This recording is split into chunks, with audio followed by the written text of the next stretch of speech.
So what do you think happens when you take one guy and trap him out in the wilderness with 5 of his ex-girlfriends for 30 straight days? Well, you get one of the most wild social experiments I have ever seen, just packed with secrets, strategy, and oh yeah, a ton of revenge. So let's dive in and really break down all the layers of strategy and manipulation in this incredible Mr. Beast experiment.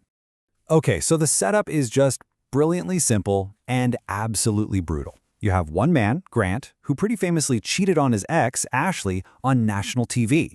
Now he's stranded with her and 4 other women he used to date.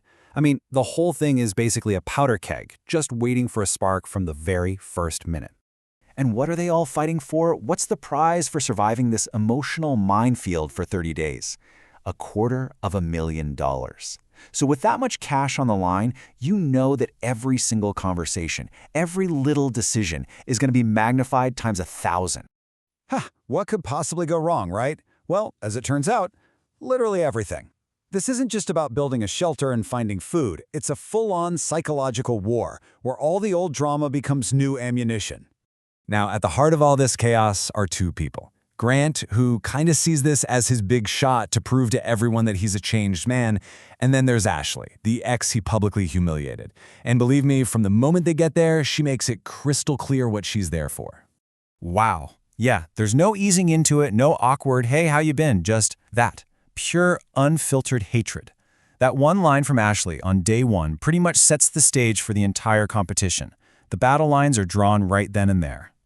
Okay, but this is where the whole experiment gets really, really clever. See, this isn't just about who can last the longest.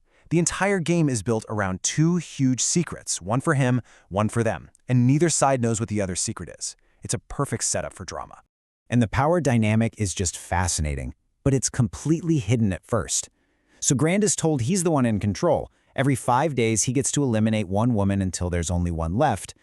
But the women are given the ultimate trump card. They're told that the last ex standing gets a choice.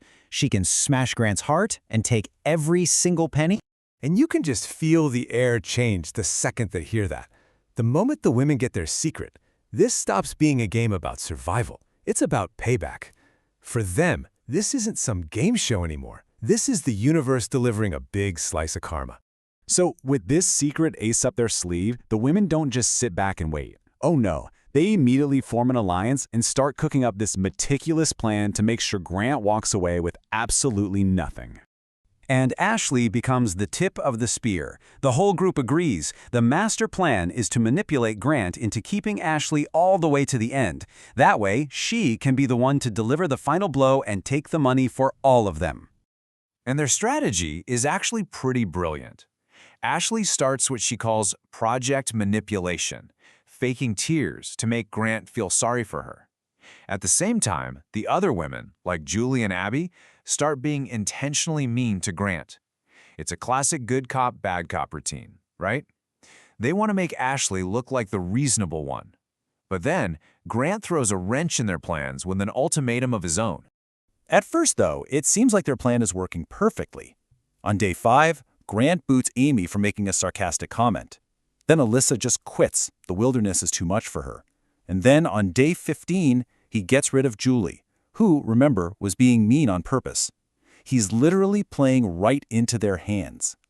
But just when you think they've got this whole thing in the bag, the alliance starts to crack. It starts to crumble from the inside, and a whole new, much bigger betrayal is about to go down.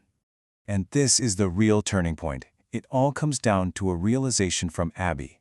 She overhears Ashley talking, and it dawns on her that Ashley doesn't care about the group. Ashley only cares about her own personal revenge. Abby realizes she's not a partner in this. She's just a pawn. And that feeling changes everything. Meanwhile, Grant's no dummy. He's starting to sense that something's up. After Ashley slips up and hints that the women's secret could send him home broke, he knows he needs some kind of ironclad insurance policy before he eliminates anyone else. He needs a promise he knows can't be broken. So, knowing that Abby is very religious, Grant makes his big move. He corners her and demands that she swear on the Bible that she won't steal the money. And Abby agrees. She solemnly swears.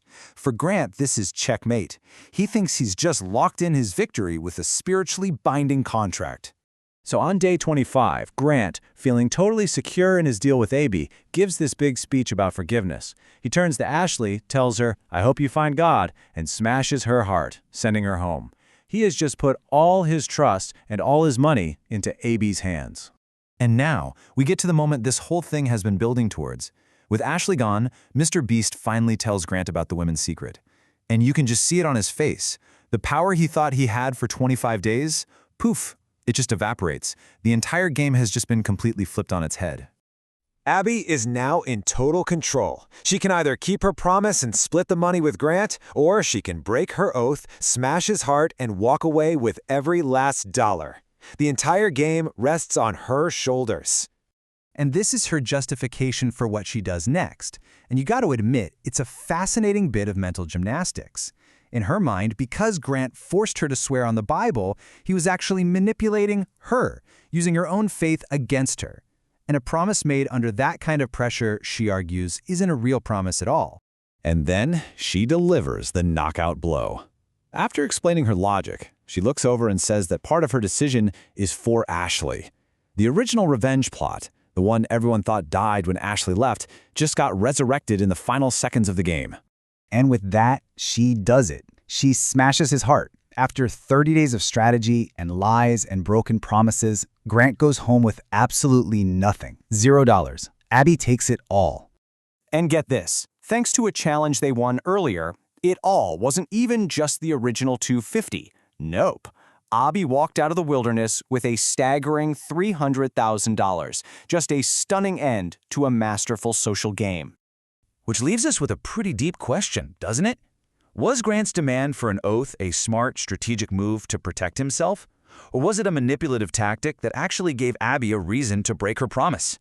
It really makes you wonder, in a game that's all about deception, is there any room for honor?